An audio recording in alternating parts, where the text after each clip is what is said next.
सिद्धार्थ बोधिसत्व हे बुद्ध झालेत. सम्यक संबुद्ध झाले. त्यांनी त्यांचा धम्म सांगितला. त्या धम्मावर चालण्यासाठी खूप सारा भिक्षू संघ एकत्रित आला. भिक्षुणी संघ आला आणि कालांतराने बाबासाहेबांनी आपल्याला हा धम्म दिला. आपण या धम्मावरती वाटचाल करत आहोत, शिकण्याचा प्रयत्न करत आहोत, पालन करण्याचा प्रयत्न करत आहोत, शील आणि सदाचारावर आपलं जीवन जगण्याचा प्रयत्न करत आहोत. पण प्रश्न हा, का बुद्धांनी खरंच आपल्याला धम्म दिला आहे का? आपल्याला. पण बुद्ध म्हणतात धम्म तर फक्त ह्या लोकांसाठीच दिलेला आहे. कोणासाठी?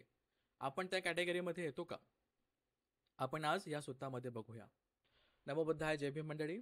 मी धर्मपाल साळुंके आपल्या सगळ्यांचं परत एकदा स्वागत करतो धम्मसंघांच्या या यूट्यूब चॅनलवर. या वर्षावासच्या काळामध्ये आपण खूप साऱ्या सूत्रांवरती अभ्यास करणार आहोत. वर्षावास काय, उपोषण काय, याच्यावरती आपण बरेच व्हिडिओ बनवलेले आहेत. हिंदी, मराठी या दोघी भाषांमध्ये आहेत.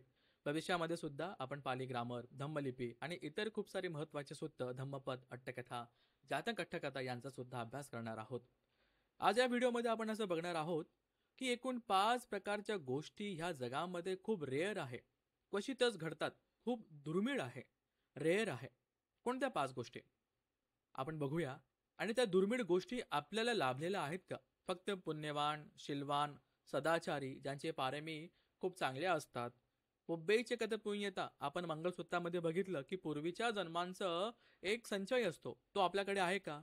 या 5 गोष्टी आपल्याकडे आहेत का? किंवा आपण कुठल्या कॅटेगरीमध्ये येतो? किती लकी आहोत की ह्या दुर्मिळ गोष्टी आपल्याकडे आहेत का? आणि भगवान बुद्धांनी खरंच हा धम्म आपल्याला दिला आहे का? आपण आज या व्हिडिओमध्ये बघूया. तुम्हाला जर हा व्हिडिओ आवडला, नक्कीच ह्या व्हिडिओला शेअर करा. कोणाचे तरी कल्याण मित्र बना आणि त्यांना हा व्हिडिओ पाठवा. मित्रपरिवारामध्ये ह्याला शेअर करा. आमच्या चॅनलला सबस्क्राईब करा. बघूया सारंदद सुत्त. आता ही गोष्ट सुरू होते सारंदद स्तूपाकडे. सारंदद सुत्त हे दिलं गेलंय वैशालीमध्ये आणि सारंदद नावाचं एक स्तूप होतं. एका यक्षाचं ते स्तूप होतं आणि कालांतराने तिथे वैशालीमध्ये विहार बनवण्यात आलं, अशी ही स्टोरी आहे. आता काय होतं, एकं समयं भगवा वेसालियं विहरती महावने कुटगारसालयं. आता वैशालीमध्ये राहत असताना बुद्ध महावनामध्ये राहत होते. आता वैशालीच्या लोकांना काय म्हणायचे बरं? कमेंटमध्ये सांगा, लगेच आता सांगा, पुढे येण्याच्या आधी. ठीक आहे. वैशालीच्या लोकांचं बुद्धांनी खूप कौतुक केलेलं आहे. आपण आताच रत्नसूत्र बघितलं. 7707 राजांचा कालावधी त्या वैशालीने बघितला होता. ठीक आहे. पुण्यवान लोक, धार्मिक लोक, हुशार लोक, पंडित लोक आपण असं म्हणूया. ठीक आहे. आणि खूप बुद्धिजीवी लोक, तत्वज्ञानी लोक, खूप दार्शनिक लोक, असे ते लोक होते. एकदा महापरिनिब्बाण सूत्रामध्ये असा रेफरन्स येतो की बिंबिसाराचा मुलगा अजातशत्रू, त्याला त्याचं राज्य अजून मोठं करायचं होतं. त्याला असं वाटतं आता हा अजातशत्रू आहे राजगृहामध्ये, गंगा नदीच्या पलीकडे आहे वैशाली. त्याला आता वैशालीवरती आक्रमण करायचं आहे, त्याला वैशाली जिंकायची आहे. आणि म्हणून तो त्याच्या एका पुरोहिताला बुद्धांकडे पाठवतो. त्या पुरोहिताचं नाव काय? तो पण धार्मिक व्यक्ती असतो, माहिती असेल तर नक्की सांगा. तो व्यक्तीला पाठवतो आणि म्हणतो बुद्धांना विचार की मला ही वैशाली जिंकायची आहे, हे वैशाली राज्य मला बळकवायचं आहे, मी काय केलं पाहिजे, कसं मी यांना हरवलं पाहिजे. तो व्यक्ती जातो, बुद्धांना प्रणाम करतो, बुद्धांना विचारतो आणि बुद्धांना सांगतो की राजा असं असं विचारत आहे.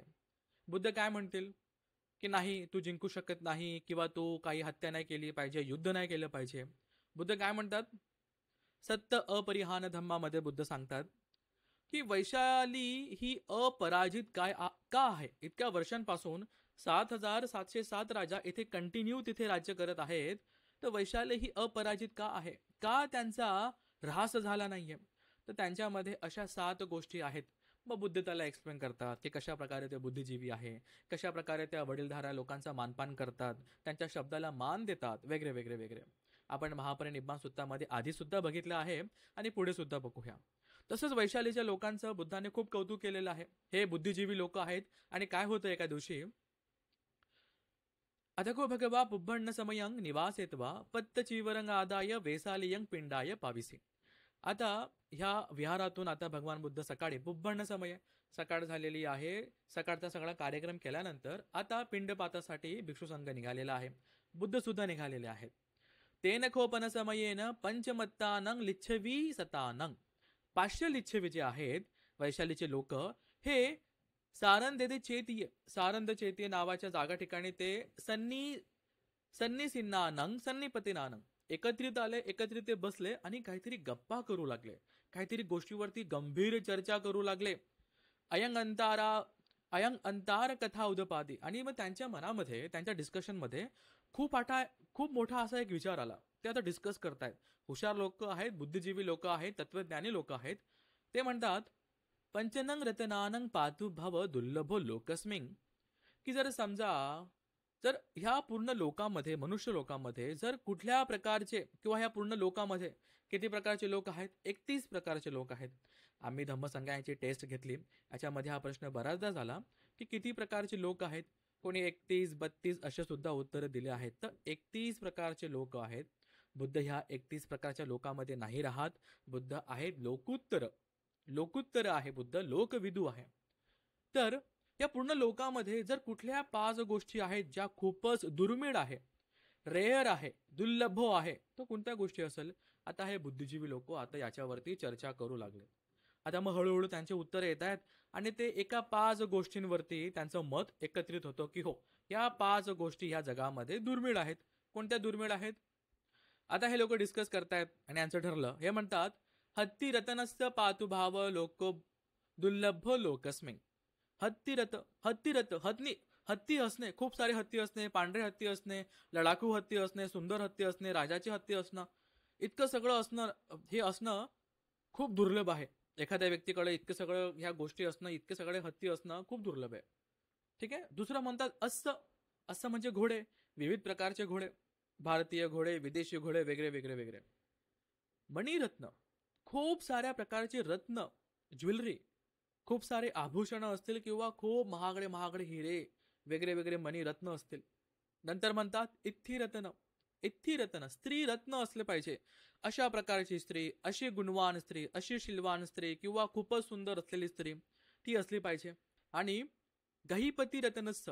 आता गहीपतीचा अर्थ खूप मोठ्या अर्थाने घेतला तर एखाद्या देशाचा राजा, ज्याच्या हातामध्ये सगळा कारभार आहे, तो पूर्ण मॅनेजमेंट करतोय, त्याच्या संपत्तीवर तो राज्य करतोय, अशा प्रकारे. तर हे 5 प्रकारचे रत्न किंवा हे 5 प्रकारचे गोष्टी या जगामध्ये खूप दुर्लभ आहे, खूप दुर्मिळ आहे, असं ते म्हणतात. आता हे जे लिच्छवी आहे, खूपच हुशार मंडळी आहे. त्यांना माहिती आहे की आता भगवान बुद्धांचा टाइम झालेला आहे. भगवान बुद्ध आता पिंडपादासाठी निघाले असतील, तर म्हणून ते काय करतात, एका व्यक्तीला आता ते लिच्छवी मग्गे पुरीसंग ठपेसू, एका व्यक्तीला ते रस्त्यामध्ये उभं करतात आणि म्हणतात, यदा त्वं अंभो पुरीसो पश्य यासी भगवंतांग अथ अम्हाकंग आरोचयासी. की बघ, तू इथे थांब आणि बघ, जर तुला भगवान बुद्ध येताना दिसले तर आम्हाला तू लवकरात लवकर सांग. असं ते एका व्यक्तीला त्या ठिकाणी उभं करतात. नंतर तो व्यक्ती काय करतो, अधस्सा खो पुरीसो भगवंतं दूरतो व आगच्छंतं. तो व्यक्ती आता बघतो की भगवान दुरून येत आहे. दिस्वान एन ते लिच्छवी तेन उपसंकमित्वा ते लिच्छवी एतं अवोच अयं शोभन्ते भगवा गच्छति अरहं सम्मा संबुद्धो. की मी बघितलं, आता भगवान गौतम बुद्ध आता येत आहेत. यस्तदानी कालं मयथ. मी आता माझं काम केलंय, तुम्ही आता बघा कसं करायचं. ठीक आहे. आता भगवान बुद्ध त्या रस्त्याला येत आहेत, त्यांच्या जवळच येत आहे, समजा त्या मार्गामध्ये आहे. आता मग सगळे उठतात आणि बुद्धांकडे जातात.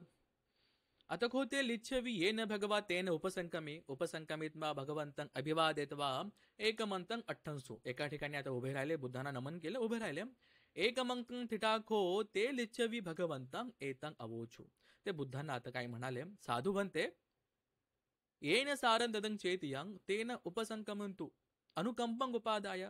की भंतेजी, भगवान प्लीज तुम्ही आमच्यावरती कृपा करा. तुम्ही सध्या या चैत्यकडे, हे सारंदद हे जे चैत्य आहे, तुम्ही ते याल का? भगवानांनी कसं अधिवासेसी भगवा तुण्णी भावेना, काही न बोलता स्मित हास्य करून शांतपणे भगवाननी होकार दिला. अथ को भगवा येन सारंदद चेतियं तेन उपसंकमित्वा पय्यते आसने निसिती. आता त्या ठिकाणी बुद्धांसाठी आसन ठेवलं, बुद्ध त्या आसनावरती बसले. निसज्ज खो भगवा ते लिच्छवी एतदवोच. आता भगवान बुद्ध एका ठिकाणी बसलेत आणि बसल्यानंतर भगवान बुद्ध लिच्छवींना विचारतायत, काय नथू लिच्छवी एतरही कथाय सन्निसिन्ना. काय झालं लिच्छवींनो, तुम्ही या ठिकाणी असं एकत्रित जमा का झालेले आहात? काच पण वो अंतरा कथा विप्पकथा. की तुमची अशी एखादी महत्वाची मीटिंग थांबली का, पूर्ण नाही झाली का, तुम्ही काय डिस्कस करतायत, असं बुद्धाने विचारलं. मग आता लिच्छवी लोक सगळं सांगतात की भंतेजी, आम्ही या ठिकाणी आलो, आम्ही एका गोष्टीवरती डिस्कस करत होतो आणि आमचं असं ठरलं की ह्या जगामध्ये 5 प्रकारच्या गोष्टी जे खूप दुर्मिळ आहे, खूप दुर्लभ आहे, जे लोकांना सहसा लवकर प्राप्त होत नाही, अशा कोणत्या गोष्टी आहे. मग सांगतात हत्ती आहे, घोडा आहे, नंतर मनी आहे, ज्वेलरी आहे, रत्न आहे, स्त्री आहे आणि गहिपती, एखाद्या गोष्टीचा मालिक असणं, अधिपती असणं, ह्या गोष्टी फार दुर्मिळ आहे. सगळ्यांनाच ह्या गोष्टी नाही मिळत, फार रेअर आहे, असं ते सांगतात बुद्धांना. आता बुद्धांनी काय उत्तर दिलं असेल याच्यावरती बघा.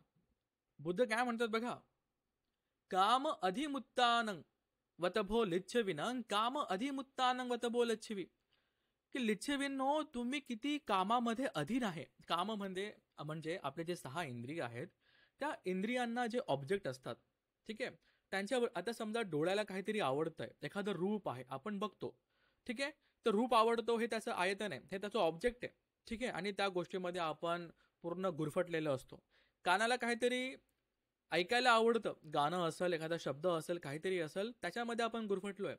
जिभेला काहीतरी चव आवडते, त्या चवीसाठी आपण तडफडतोय, तरमडतोय, ठीक आहे, त्याच्या अधीन गेलोय.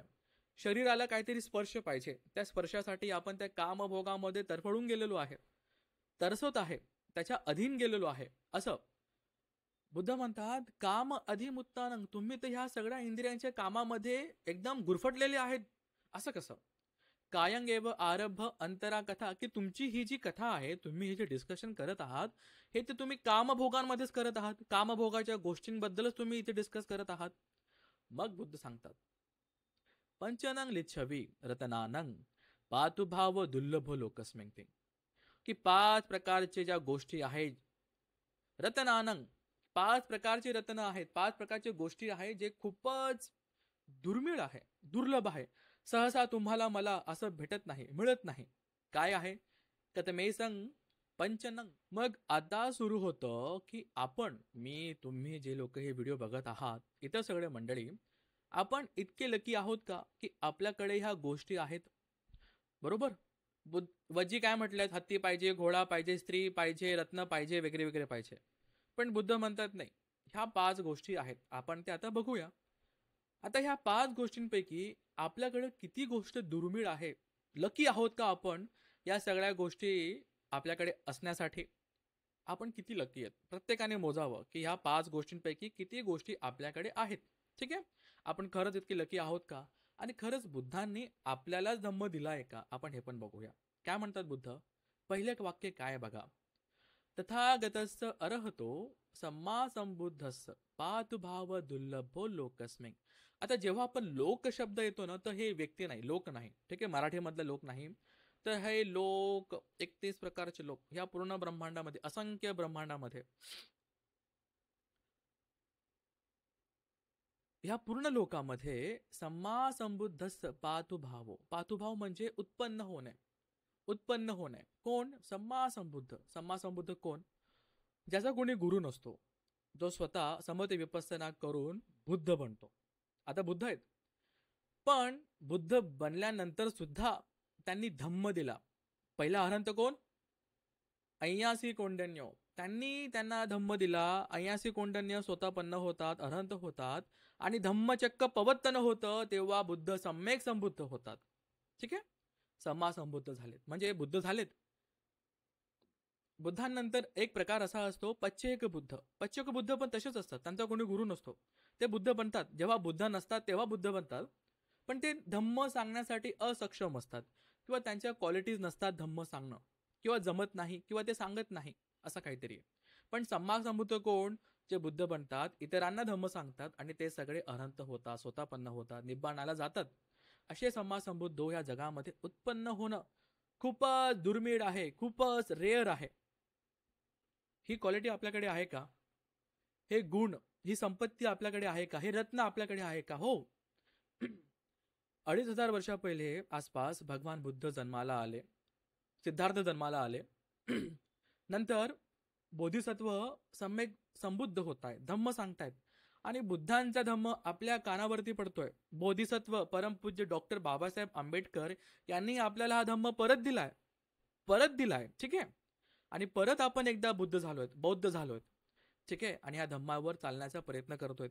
माझ्या कानावर, तुमच्या कानावर, आपल्या सगळ्यांच्या कानावरती बुद्धांचा धम्म पडतोय. बुद्ध उत्पन्न झालेले आहेत, आहेत ना? म्हणजे ही एक गोष्टसाठी तरी आपण लकी आहोत, बरोबर? की ह्या जगामध्ये उत्पन्न झालेले आहेत. आता बुद्ध असं का म्हटलेत की ह्या लोकांमध्ये बुद्ध जन्माना येणं फार कठीण आहे का? आता हे भद्रकल्प चालू आहे, थोडं कठीण असेल आणि खूप सारी गोष्टी ही आता नवीन असेल काही लोकांसाठी. 5 प्रकारचे कल्प असतात. आता हा भद्रकल्प, भद्रकल्पामध्ये म्हणजे बद्धकल्प, बद्ध म्हणजे काय? शुभ आहे, खूप कुशल आहे, खूपच शुभ आहे, खूप लकी आहे. काय? या कल्पामध्ये 5 बुद्ध आहेत. 28 बुद्ध परित्त मध्ये गाथा आहे. ककुसंदो सत्यवाहो कोणागमणो रणज्जहो कस्सपो सिरिसंपन्नो गौतमो सख्य पुग्गवो. या कल्पामध्ये 4 बुद्ध झालेले आहेत. ककुसंदो सत्यवाहो कोणागमणो रणज्जहो कस्सपो सिरिसंपन्नो गौतमो सख्य पुग्गवो. आणि 5वे बुद्ध मैत्रेय बुद्ध येणार आहेत ह्याच कल्पामध्ये, ठीक आहे. मग ह्या कल्पानंतर एक शून्य कल्प असेल, खूप मोठ्या काळापर्यंत बुद्ध होत नाहीत, मग एक दुसरा कल्प येईल, तेव्हा बुद्ध उत्पन्न होतील, वेगळे वेगळे. असंख्य कल्पांचा, हजारो वर्षांचा काळ निघून जातो, बुद्ध परत उत्पन्न होत नाही. तुम्ही मी लकी आहोत की बुद्धांचा धम्म, बुद्ध होऊन फक्त 2500 वर्ष झालेली आहेत, अजून काही वर्ष बुद्धांचं शासन आहे, आपण लकी आहोत.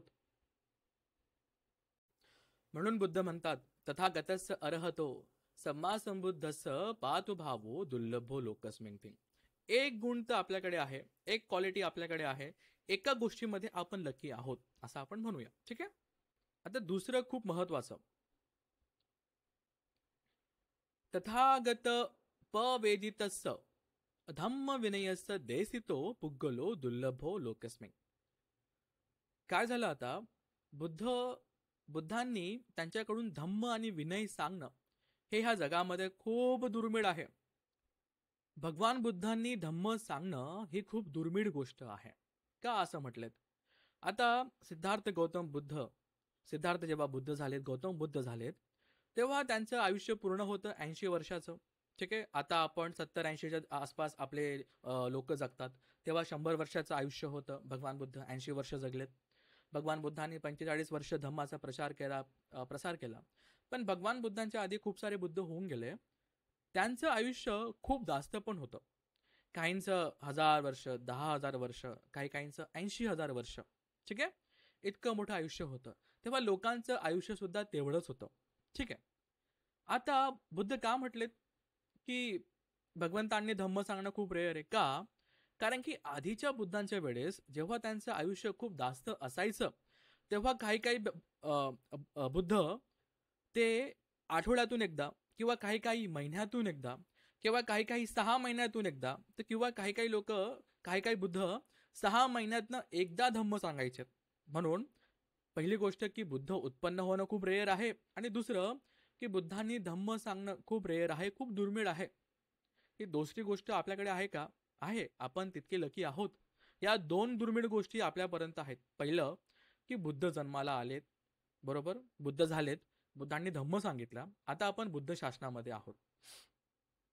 बुद्धांनी धम्म सांगितला, दुसरी गोष्ट आहे, बरोबर, आपल्या कानावरती बुद्धांचा धम्म पडतोय समजा, ऐकायला येतोय, आपण त्याचं आचरण करतो का, त्याला समजतं का, पुढची गोष्ट आपण ते पुढे बघूया. पण ह्या 2 गोष्टींमध्ये तरी आपण थोडेफार लकी आहोत.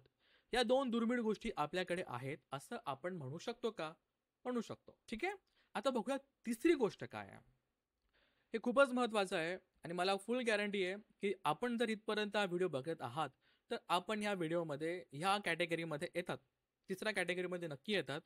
पण दुर्दैवाने आपलेच खूप सारे भाऊबंध या कॅटेगरीमध्ये येत नाही असं मला वाटतं. कसं? बघा, तथागत पवेदितस्य धम्मविनयस्य देसितस्य विज्ञात पुग्गलो दुर्लभो लोकस्मिन्. हो, बघा, बुद्ध काय म्हणतात? बुद्ध जन्माला आले, बुद्धांनी धम्म दिला. आता बघा, जेव्हा भगवान बुद्ध सम्यक संबुद्ध झाले, त्यांच्या मनामध्ये विचिकित्सा आली किंवा प्रश्न आला, अरे हे जे धम्म मला भेटला आहे हा तो खूपच कठीण आहे, मी काय करू आता याचं? कारण की ह्या पृथ्वी तलावावरती, ह्या लोकांवरती असे लोक नाहीत की जे याला समजू शकतील, बरोबर. बुद्ध म्हणतायत त्यांना समजणं फार कठीण असेल, त्यांच्या डोक्यावरनं गेलं तर वेगळे वेगळे वेगळे. बुद्ध आणि धम्मामध्ये आपण बघतो, ठीक आहे. मग कोण येतं त्यांना रिक्वेस्ट करायला? संप्रती ब्रह्मा, त्याचं आसन गरम होतं, तो खाली येतो, बुद्धांकडे येतो, बुद्धांना विनंती करतो, भगवान असा विचार करू नका. ह्या जगामध्ये अशी खूप सारे लोक आहेत की जे खूप तत्वज्ञानी आहेत, खूप हुशार आहेत. फक्त त्यांच्या मेंदूवर, त्यांच्या दृष्टीवरती एक हलकासा, एक अंधकाराचा, एक बारीक, एक एक असा पडदा आहे. तुम्ही सांगा, तो लगेच निघून जाईल आणि त्यांना तुमचा धम्म नक्कीच कळेल. व्यक्ती येतो बुद्धांना, तो व्यक्ती येतो, संप्रती ब्रह्मा येतो, बुद्धांना विनंती करतो आणि मग भगवान बुद्ध धम्म सांगायला सुरू करतात. एका प्रकारे त्याने याचना केली, बरोबर. याचना केल्याशिवाय धम्म मिळत नाही. ठीक आहे. नंतर बुद्ध म्हणतात की आता धम्म तर सांगितला, पण हा धम्म समजण्यासाठी लोक आहेत का? बरोबर. बुद्धांचा धम्म आपल्या महाराष्ट्रात खूप चांगल्या प्रकारे आहेत. सगळ्यांकडे पुस्तकं आहेत, शेकडो पुस्तकं आहेत. खूप चांगल्या प्रकारे त्रिपिटक किंवा बुद्धांचा धम्म खूप चांगल्या प्रकारे सांगितल्या जात आहेत. विहारांमध्ये म्हणा, अशा प्रकारे लाईव्ह क्लासेसमध्ये म्हणा किंवा यूट्यूबवरती म्हणा, जो तो आपापल्या परीने प्रयत्न करत आहेत. पण त्याला समजणारं कोणी आहे का? हा एक खूप मोठा प्रश्न. ठीक आहे, समजणं फक्त, आचरण पुढे. कळतंय का? धम्म तर आहे, पण धम्म ऐकण्याची मनस्थिती आहे का? इच्छा आहे का? ती श्रद्धा आहे का? ते श्रद्धा बल आहेत का? 5 प्रकारचे बल आहेत. पहिलं बल श्रद्धा बल तुमच्यामध्ये आहे, म्हणून तुम्ही हा व्हिडिओ बघत आहात, म्हणून तुम्ही इतर खूप सारे व्हिडिओ बघत आहात. तुम्ही भंतेंना तुमच्या घरी बोलवत आहात, दानकर्म पुण्यकर्म करत आहात, धम्मश्रवण करत आहात. तुमच्याकडे काही माहिती असेल तुम्ही ती देऊ शकत आहात. अशी श्रद्धा आहे का? आहे. तुम्ही बुद्धांचा धम्म समजण्याचा, बघा समजला का हा खूप मोठा प्रश्न आहे, पण समजून घेण्याचा प्रयत्न करत आहोत. हो, इतकी तरी क्वालिटी आता आमच्यामध्ये आहे असं आपण बोलू शकतो. हे तिसरं जे दुर्मिळ गोष्ट आहे ना, कदाचित आम्ही ह्या कॅटेगरीमध्ये थोडंफार तरी बसतो असं आपण बोलूया. काय बुद्धांचा धम्म? शील समाधी पय्या. शिलाचं पालन तर करत आहोत ना, पंचशिलाचं पालन, वेळोवेळी अष्टशिलाचं पालन तर करत आहोत ना, करत आहोत. साधुकार आहे. समद विपස්සना, आनापानाचा प्रयत्न करत आहोत का? हो, करत आहोत. विपश्यना करत आहोत का? हो, प्रयत्न करत आहोत, करतोय. ठीक आहे, आपण प्रयत्न करतोय, प्रयत्नशील आहोत, आतापी आहोत. ठीक आहे, आतापी आहोत, प्रयत्नशील आहोत. म्हणून ह्या जगामध्ये बुद्धांचा धम्म समजणारा, ज्ञात खूप चांगल्या प्रकारे समजणारे लोक आहेत का? तर असे लोक फार दुर्मिळ आहेत. हो, आहेत, नक्की दुर्मिळ आहे. या जगामध्ये इतके लोक आहेत, आपलेच खूप सारे बांधव आहेत, पण समजण्यासाठी दक्ष नाही आहेत किंवा इंटरेस्टेड नाही आहे किंवा इच्छा नाही आहे किंवा श्रद्धा नाही आहे. ठीक आहे, ठीक आहे. हे तिसरं गुण तरी आपल्यामध्ये, तुमच्यामध्ये, माझ्यामध्ये आहे असं आपण थोडंफार तरी गृहीत धरूया की हो आहे. आता हा जो चौथा दुर्मिळ गोष्ट आहे, चौथी दुर्मिळ गोष्ट आहे, रत्न आहे, क्वालिटी आहे. आता ज्याने त्याने स्वतःला हा प्रश्न विचारावा, ज्याने त्याने स्वतःला विचारावा. ठीक आहे, कारण की प्रत्येकाला आपलं, प्रत्येकाचं काय ते सगळं माहिती असतं. तथागत वेदितस्स धम्म विनयस्स देसितस्स विज्ञाता, की भगवान आले, भगवानने धम्म सांगितला, धम्म ऐकायला लोक सुद्धा आहेत, समजतायत, पण समजणं वेगळं आणि आचरण करणं वेगळं. धम्मानुधम्म पटिपन्नो पुग्गलो, धम्मानुधम्म पटिपन्नो पुग्गलो. ओ, बुद्धांचा धम्म, 4 आर्य सत्य, अर्यो अठ्ठंगिको मग्गो, हा जो धम्म आहे, हा जो मार्ग आहे, याच्यावर चालणारा पटिपन्नो, याच्यावर आरूढ झालेला कोणी व्यक्ती आहे का? तर काय शील समाधी पय्याता आहे, समते विपස්සना आहे, हे करणारा कोणी व्यक्ती आहे का? नाही बाबा. हे तर खूपच दुर्मिळ आहे. हे खूपच दुर्मिळ आहे. खूप मोठ्या मोठ्या बाता करणं, चर्चा करणं, धर्मविलास करणं, खूप बडबड करणं वेगळे, हे तर ह्या खूप दुर्मिळ गोष्टी, ह्या तर खूपच दूरच्या गोष्टी आहेत. पण धम्माचं पालन करणं, धारे ती धम्म, धम्म आलाय का? धम्म रुततोय का? धम्म रुजू चाललाय का मनामध्ये, चित्तामध्ये? ठीक आहे, काय लक्षण आहे? धारे ती धम्म, काय लक्षण आहे? एखादा व्यक्ती धार्मिक होतोय याचं काय लक्षण आहे? नीट आहे का? त्याच्यामध्ये मृदूपणा येतो, ताठपणा कमी कमी होत जातो, मृदूपणा येतो. ठीक आहे, वागण्यामध्ये, बोलण्यामध्ये, आचरणामध्ये मृदूपणा येतो. हे आहे धार्मिक व्यक्तीचं लक्षण. एखादा व्यक्ती धार्मिक नसेल, धार्मिक होत जातो, तेव्हा तो मृदू होत जातो, कोमल होत जातो, सुभाषित होत जातो. ठीक आहे, हे आहे. मग आता ज्याने त्याने स्वतःला विचारावं की हो, आपण धम्मानुधम्म पटिपन्न आहोत का? बुद्धांचा धम्म आचरण करत आहोत का फक्त बोलत आहोत, बडबड करत आहोत, चर्चा करत आहोत. आम्ही तर रोज विहारात जातो, आम्ही भंतेंना बोलवतो, आम्ही भोजन दान करतो, आम्ही चिवर दान करतो. आम्हाला तर एवढे भंते ओळखतात, आमची तर या भंते लोकांसोबत ओळख आहेत. हे श्रीलंकेचे भंतेजी, आमचं हे सुद्धा पाठ आहेत. पण आचरण आहे का? ठीक आहे. हा प्रश्न ज्याने त्याने स्वतःला विचारावा. हे चौथं गुण असेल साधुकार आहे. वाह! बुद्धांनी ज्या 5 दुर्मिळ गोष्टी सांगितलेल्या आहेत त्याच्यापैकी 4 दुर्मिळ गोष्टी आपल्यापर्यंत आहेत. मी सुद्धा प्रयत्न करतोय, आपण सुद्धा प्रयत्न करतोय. परिपूर्ण अजून कोण नाही. परिपूर्ण झालो ते निब्बाणाची डुबकी लागलेली आहे, स्वतःपन्न झालेले आहेत. त्याला वेळ असेल कदाचित, बरोबर, पण प्रयत्नशील असलं पाहिजे. ठीक आहे. धम्मानुधम्म पटिपन्न पुग्गलो हा आहे चौथी दुर्मिळ गोष्ट जी ह्या लोकांमध्ये आहे. ही आहे 5वी महत्वाची गोष्ट, दुर्मिळ गोष्ट, आणि खूपच दुर्मिळ आहे. हो, आत्ताच्या जगामध्ये सुद्धा हे दिसणं फारच दुर्मिळ आहे, फारच कठीण आहे. ठीक आहे. कसं? कतयू कतवेदी पुग्गलो दुर्लभो लोकस्मिन. कतयू आणि कतवेदी. कतयू म्हणजे काय? कृतज्ञ. कृतज्ञ मनामध्ये कृतज्ञ भाव असणे, ग्रॅटिट्यूड असणे. कशाचा? ज्या व्यक्तीने आपल्यावरती उपकार केले, आपल्याला मदत केली, कठीण परिस्थितीमध्ये आपल्या सोबत होता, खूप सात्वना दिला, खूप मैत्री दिली, सोबत होता. ठीक आहे. अशा मग ती मदत फायनान्शियल असेल, इतर कोणती कुठल्या परिस्थितीवरती मदत केली, ती एक म्हणजे वेगवेगळ्या प्रकारच्या मदत असू शकतात. त्याचं जाण ठेवणं, कतयू ग्रॅटिट्यूड ठेवणं. काय होतं बऱ्याचदा विसरून जातो, आपणही विसरून जातो कोणाचे उपकार असतील, मदत असेल, काय असेल, आपल्या इगोमध्ये येत असेल, बरोबर. पण कतयू असणं फार रेअर आहे, बुद्ध म्हणतात, खूप दुर्मिळ आहे. ठीक आहे. लोक जाण ठेवत नाही असं बुद्ध म्हणतात. ठीक आहे. पुग्गलपयती म्हणा किंवा इतर खूप साऱ्या सूत्रांमध्ये आपल्याला 2 गोष्टी मिळतात. बुद्ध सांगतात की पुब्बेकारी आणि कतयू व्यक्ती भेटतच नाही, ते खूपच रेअर आहे. ठीक आहे. मग आपल्याला कतयू कसं बनायचं आहे? जर कोणी आपला कल्याण मित्र असेल किंवा मित्र असेल, त्याची मदत आपण जाण ठेवली पाहिजे. कठीण परिस्थितीमध्ये म्हणा किंवा एक मदत म्हणा, मदत केली आहे, सोबत राहिलाय, ठीक आहे, त्याची जाण असली पाहिजे. जे आपल्याला धम्म सांगतात त्याच्याबद्दल तर अजून जास्त कृतज्ञ भाव असला पाहिजे. कारण की तो व्यक्ती धम्म सांगून त्याच्या पारामी पूर्ण करत आहेत, पण आपण सुद्धा तो व्यक्ती आपल्याला आपलं धम्म पालन करण्यासाठी प्रेरित करतोय, मोटिवेशन देतोय, प्लस निब्बाणासाठी जाण्यासाठी सुद्धा मदत करतोय. अशा व्यक्तीबाबत, भिक्षू संघाबाबत, कल्याण मित्राबाबत आपण नक्कीच कतयू असलं पाहिजे, कृतज्ञ भाव असला पाहिजे. कृतज्ञ भावामध्ये माहिती कुठली गोष्ट मध्ये येते? गर्व, इगो, बरोबर. एखाद्याला कॉम्प्लिमेंट देणं, एखाद्याला थँक्यू म्हणण्यामध्ये गर्व खूप मोठा येतो, खूप मोठा गर्व आहे, बरोबर. इगो आहे, ह्या इगो शेवटपर्यंत जात नाही, बरोबर. तो निघाला तरच लोक हरंत बनतात. जेव्हा 10 प्रकारचे संयोजन बघू तेव्हा त्या संयोजनामध्ये गर्व सुद्धा आहे, मान आहे, मान 9 प्रकारचे मान आहेत, ते आपण पुढे बघूया. 9 प्रकारचे गर्व आहेत, बघूया. तो निघाला पाहिजे.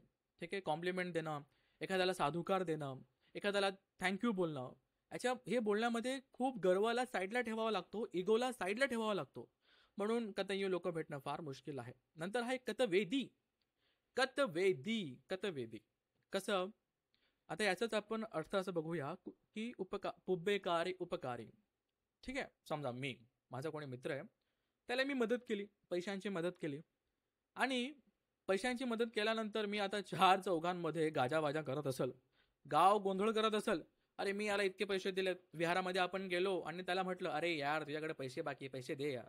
ठीक आहे. किंवा असंच काहीतरी की आपण मदत दिली, एक चांगल्या प्रकारे कुशल कर्म केलं, पण ते अकुशल कसं होत जात आहे? आपण त्याला वारंवार जतवतोय की बघ मी तुझी मदत केली बरं का, मी यावेळेस तुझ्यासोबत होतो बरं का, असं बरं का, तसं बरं का, मी तुझी असं मदत केली, असं केलंय, तसं केलंय, मी तुझ्यासाठी एवढं सगळं केलंय. हे बोलून दाखवणं हे उपकार नाही आहे, बरोबर. मग पुब्बेकारी कसा असतो, उपकारू कसा असतो, की जो हे सगळं करतो आणि विसरून जातो. अजिबात 4 चौकांना सांगत नाही की मी याची मदत केली होती, गाव गोंधळ करत नाही, गाव गोंगाट करत नाही की बघा मी किती लोकांची मदत केली आहे, मी याला इतके पैसे दिले, असं दिलं तसं दिलं वगैरे वगैरे, मी त्याला धावून आलो होतो वगैरे वगैरे, मदत दिली. असं कोणी गाजावाजा करत नाही ना, अशी व्यक्ती खूप दुर्मिळ आहे. एक जो उपकार करतो आणि विसरून जातो, दुसरा जो उपकाराला विसरत नाही. असे 2 प्रकारचे लोक खूप रेअर आहे असं बुद्ध सांगतात. ही क्वालिटीज खरंच खूप रेअर आहे, खूप दुर्मिळ आहे सध्याच्या जगामध्ये सुद्धा आणि तेव्हा सुद्धा. म्हणून बुद्ध सांगतात आपण कतंयू बनण्याचा प्रयत्न करूया, पुब्बेकारी बनण्याचा प्रयत्न करूया. खूप मोठे मोठे हे गुण आहेत जे फार उशिरा येतात. ठीक आहे, पण प्रयत्नशील असलं पाहिजे असं बुद्ध सांगतात, असं धम्म सांगतो. सारंदद सुत्तामध्ये आपण वैशाली बघितली, वैशालीचे लिच्छवी बघितले, कसे ते हुशार लोक बघा काय डिस्कस करतायत ते लोक. ठीक आहे, आणि बुद्ध येत आहेत, बुद्ध त्यांना धम्म सांगतायत आणि ह्या 5 प्रकारच्या गोष्टी सांगतात. आता खूपच महत्वाचं, इतकं बघत बघत तुम्ही ह्या व्हिडिओपर्यंत आलेले आहात. मला तुम्हाला एक प्रश्न विचारायचा आहे की बुद्धांनी धम्म खरंच सांगितलं आहे का तुम्हाला मला? ठीक आहे, इतरांचं जाऊ देऊ, तुम्ही व्हिडिओ बघतायत ना, मी तुम्हाला विचारतो बुद्धांनी धम्म तुम्हाला दिलाय का? विचार करा, तुमच्यासाठी बुद्धांनी धम्म दिलाय का? विचार करा. हो नाही काय माहीत, बुद्धांनी तर सगळ्यांना धम्म दिला आहे, देवतांना दिला, प्राण्यांना दिला, सगळ्यांना दिला, पण तुम्हाला दिला इतका? बघा बुद्ध काय म्हणतात, असं समजा की भगवान बुद्ध झालेत, बोधिसत्व बुद्ध झालेत कोणासाठी? तुमच्यासाठी. तुमच्यासाठी, इतरांचं जाऊ द्या, भगवान बुद्ध झाले तुमच्यासाठी. भगवान बुद्धांनी धम्म सांगितला तुमच्यासाठी, तुमच्यासाठी, माझ्यासाठी, बरोबर? भगवान बुद्ध झाले माझ्यासाठी. सिद्धार्थ बोधिसत्वाने, सुमेध बोधिसत्वाने त्याच्या पाऱ्या पूर्ण केल्या माझ्यासाठी. भगवान बुद्ध सम्यक संबुद्ध झाले माझ्यासाठी, तुमच्यासाठी. भगवान बुद्धांनी धम्म दिला तुमच्यासाठी, माझ्यासाठी. आणि हा धम्म माझ्यासाठीच दिलाय का? मी निब्बानाला जावं, तुम्ही निब्बानाला जावं, म्हणूनच भगवंतांनी धम्म दिलाय. बस, ज्याला हे कळलं तो निब्बानाला जाईल. ठीक आहे, असं म्हणूया अरे भगवंतांनी तर सगळ्यांना धम्म दिलाय, सगळ्यांना निब्बानाचा मार्ग दिलाय, असे तसे मी केलं पाहिजे, आपण केलं पाहिजे, ही ते आपली जबाबदारी आहे. बाबासाहेबांनी धम्म दिलाय, बाबासाहेबांनी असं आपल्याला केलंय, आपल्याला केलंय, आपल्याला केलंय. अरे पण मला काय दिलंय? मलाच दिलंय हे, आपल्याला जाऊ द्या. ही कलेक्टिव्ह रिस्पॉन्सिबिलिटी नाही आहे, ही आपली प्रत्येकाची जबाबदारी आहे, रिस्पॉन्सिबिलिटी आहे. किंवा बुद्ध झालेत माझ्यासाठी, मला धम्म दिलाय, अशाच लोकांना बुद्धांनी धम्म सांगितला आहे आणि असेच लोक निब्बानाला जातील असं बुद्ध म्हणतात, असा धम्म म्हणतो. आणि असंच हे आहे. थोडंसं समजणं कठीण आहे, पण हेच आहे. भगवंत बुद्ध झालेत, सम्मा संबुद्ध झाले, बाबासाहेबांनी आपल्याला धम्म दिला, खूप अनंत यातनेमधून स्वतः गेलेत आणि आपल्याला सुद्धा काढलं, आपल्या पिढ्यानं पिढ्या काढल्या. खूप आपण हुशार झालो, खूप अभ्यास करू लागलो, खूप आपण तत्वज्ञानी झालो, पण धम्म पालन करणं, धम्म आचरण करणं कुठेतरी विसरून गेलो. गप्पा गोष्टी, बडबड, चर्चा, वाणीविलास खूप होऊ चाललंय, बरोबर? मी स्वतःला पण सांगतोय आणि आपल्याला पण सांगतोय की हो, धम्म पालनाची पण गरज आहे, कारण की हा धम्म आहे. बाबासाहेबांनी धम्म दिला आहे, पंचशील दिलेत 22 प्रतिज्ञामध्ये. बुद्धांचा धम्मच माझ्या कल्याणाचा एकमेव मार्ग आहे अशी माझी खात्री पटलेली आहे, हाच खरा धर्म आहे अशी माझी खात्री पटलेली आहे. आज माझा नवीन जन्म झालेला आहे असे मी मानतो. अरे हो, नवीन जन्म झाला आहे, पण पण का आधीच्या चौकटीमध्ये जसं होतं त्याच चौकटीमध्ये आता सुद्धा असं राहायचंय का? नाही, शिलाचं पालन करायचं आहे, समाधीचा अभ्यास करायचा आहे, समर्थ विपස්සना करायचा आहे, बुद्धांचा धम्म जाणून घ्यायचा आहे. समजत नसेल विचारा, कल्याण मित्रांना विचारा, भिक्षू संघाला विचारा, अडकून राहू नका. ठीक आहे, अशा प्रकारे आज या ठिकाणी आपण सगळे श्रद्धा संपन्न लोक या ठिकाणी आलेले आहेत आणि ही धम्म देसना माझ्याकडनं ऐकली. माझी दान पारामी वाढवण्यासाठी तुम्ही सगळे खूप मला मदत करत आहात.